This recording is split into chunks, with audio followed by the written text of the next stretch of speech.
The case of 58-year-old mother Colleen "Khen" Rebello began like an ordinary afternoon in Perth, but it spiraled into one of the most disturbing criminal events the region had ever witnessed.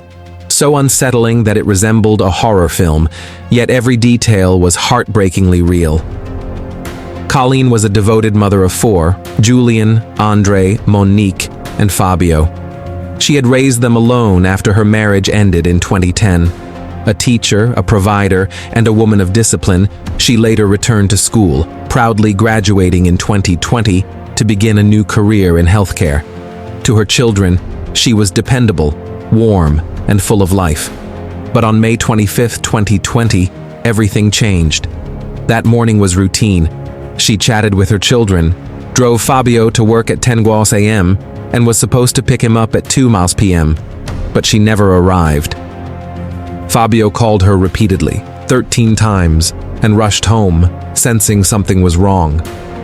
The house was quiet except for the sound of running water. When he opened the bathroom door, he found his mother on her knees, slumped and motionless.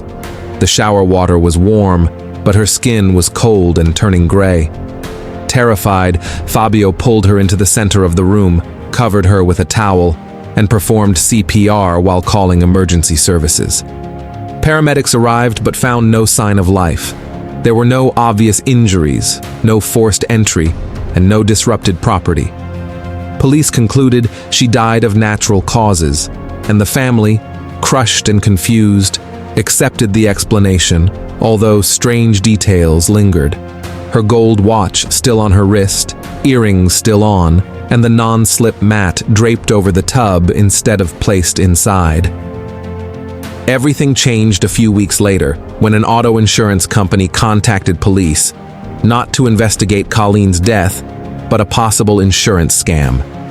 They had detected forged paperwork filed shortly after her death. The person responsible? Her own son, Andre Rebello. What followed was a shocking unraveling. Andre had quietly taken out 3 life insurance policies in Colleen's name, 1 week before her death, worth more than $1 million, all payable exclusively to him. None of his siblings were beneficiaries. Within a week of her passing, Andre attempted to claim the payouts, but inconsistencies and suspicious documents raised red flags. Errors mounted. One form listed Andre's own birthday instead of Colleen's. Medical records appeared altered. A suspicious will emerged, naming him the sole heir. Even a psychiatrist report and an AI-generated voice clip were found, fabricated to legitimize the changes. Layer upon layer of deceit surfaced. At the same time, investigators uncovered the very motive that fueled the crime. Andre and his partner Gracie Piscapo, a high-earning influencer, were drowning in financial trouble behind their glamorous lifestyle. Their rented 880-week home, luxury cars, lavish trips, and social media perfect life were funded by debt. They were behind on rent, car payments, and owed $120,000 in bills. Gracie owed $40,000 in taxes she didn't know about. Andre's crypto ventures produced only $22 in 3 years. To maintain the illusion of success, Andre had seen only one solution: collect the $1 million insurance payout. Timeline evidence worsened things. Colleen's sister saw a strange car in the yard around 1:30 p.m. on the day of her death. The same car appeared at her funeral. Phone records showed Gracie called Andre 12 times that day, completely out of character for him not to respond.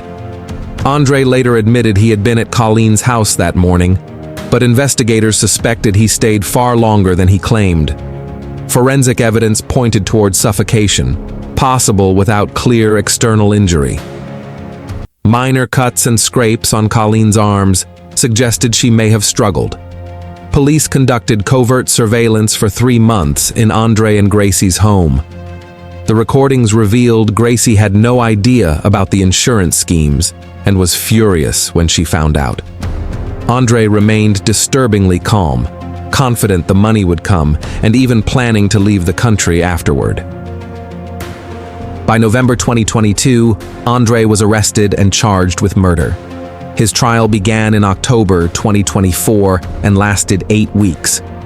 Prosecutors dismantled his lies with physical evidence, forged documents, suspicious timing, and his financial desperation. On December 5, 2024, the jury returned a unanimous verdict: guilty of murder.